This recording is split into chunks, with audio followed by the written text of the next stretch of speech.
What up everybody, it's iPadBeatmaking.com, and today got a quick app update to share with y'all. The app Audio Evolution Mobile Studio. This is a DAW that I think has its roots in Android, but was ported over to iOS a few years ago, if I remember correctly. They've just gotten an update, and what really popped out to me was the change in the icon for the app.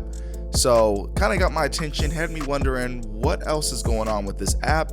And then I looked at the what's new section, and that thing has so much going on. So I'm going to read through these things really quick and also share my very limited experience with Audio Evolution Mobile Studio. I'd like to know what your experiences are if you have in fact dove in to checking it out, and tell me what you think of it. What do you like about it? What do you dislike? It seems very capable. But anyways, before we talk about all that, I'm just gonna read the what's new real quick. It says, the effects section has been completely redesigned. The 3 insert effect slots have been replaced by a grid on which an unlimited number of effects can be placed. The second row of the grid can be used to create parallel effect paths. That's kind of crazy. New look for the standard effects featuring rotary controls with an input and output level meter per effect. Updated user interface for the graphic EQ to match the new design. Modifiers like LFO and lock to tempo can be added to an effect parameter. Effects can be reordered, meaning that, for example, the EQ can be put before or even between inserts. That's pretty cool. Mixer channel processing blocks like volume, EQ, and effect sends are also displayed on the grid and can therefore be reordered as well. The position of effect sends in relation to the volume pan block determines pre or post. An unlimited number of effect sends can be added. I like the number unlimited. The compressor, tone booster compressor, and AEV3 effects with 2 inputs now have a side chain feature. How cool is that? So we got another DAW. I don't know what DAWs actually support sidechain, but no matter, Audio Evolution Mobile DAW now does. The compressor now features a gain reduction meter. The effect selection dialog now features effect categories like delay, EQ, last used, and purchased for quicker selection. If you are really attached to the 3 effect slots, you can choose that option or 4 slots in the preferences. Edit Tone Boosters Barricade version 4, EQ version 4, Real Bus version 4, and Reverb version 4 for effects. In-app purchase required. And I believe these are the same as the AUV3 versions. These are just the internal plugins you can also purchase if you didn't for any reason want to go with the AUV3 version. They already seem really efficient as AUV3s.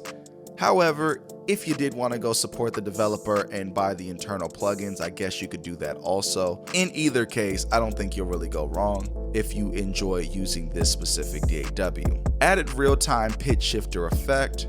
I gotta check that out. That seems like that would be cool. Added option to send MIDI clock sync and song position pointer to synchronize external MIDI equipment. Why do so many DAWs not have this? Like, seriously. This is nice. This is a pro feature. Added preference option to show marker names instead of a number. Added triplet options to drum pattern editor. That's dope. We in trap music love our triplets. When changing the grid size in the drum pattern editor, the notes will not be quantized anymore to the new grid size. Instead, notes that do not fit the grid are drawn with a transparent editor.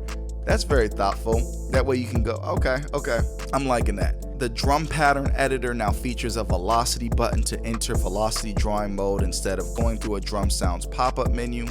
Audio clips can now be renamed display name, not their file name. Okay, that's useful, so that way when you're going through and trying to stay organized or want to change something, being able to change that is important for a lot of people through their arrangement. Multi-channel audio files containing more than 2 tracks can now be imported and are split into mono tracks. That's really cool. So you can have a mono left, mono right, or however you want to do it. Added a time stretch button to the edit mode of the piano roll editor to time stretch selected clips. I've got to see that in action. I'm really curious about how that actually is in practice. Hopefully there's some video online that we could check out, or I'll just go into it and see how that works. Notes in the piano roll editor now contain a line depicting velocity. That's always a good thing. Pitch bend and channel pressure are now more drawn, more clear. Added a color option to the track pop-up menu to customize a track's clip color, iOS 14 only. Added split into separate tracks option to drum pattern track menu. Drawing over CC events will now replace them in draw mode. Solved crash on iOS 14 when sending MIDI, as well as a new app icon. So, what do y'all think of this update? If you haven't seen this app, these are a few screen grabs of it from the App Store. It seems like a really capable app. I have never really gotten into it. There's been so many other options that have had my attention. But one thing I like about it is I believe it has keyboard shortcuts, and when using, say, the iPad Pro with the Magic keyboard case or whatever it's called, being able to use the space bar can just make all the difference in the world. So many apps do not give us a space bar, and it's like, why? Why can't we in Cubasis 3 push the space bar and get the thing to play? In Nano Studio 2, you can't even type any of your presets or use any kind of keyboard, QWERTY keyboard with it to get anything done within the app. And it's like, what do iPad developers have against using, external QWERTY keyboards to just do basic stuff? If we could just get a space bar, maybe begin at the beginning of the track button, maybe a dedicated record button, like, I don't know, hit R and it starts recording, things like that. Just some basic stuff. I mean, we really could, with like 10 keyboard shortcut commands, really be in the game with these iPad DAWs, because let's face it, we're not always going to just have the iPad sitting in our hand and want to be tapping on the screen. Sometimes we want the form factor of, say, a keyboard just to be away from the screen a little bit and just to help the workflow out. But this DAW seems very capable. I definitely am going to try to dig into it and see, what kind of flows, if something can come of it. However, I would like to know your experiences with it. What do you like about it?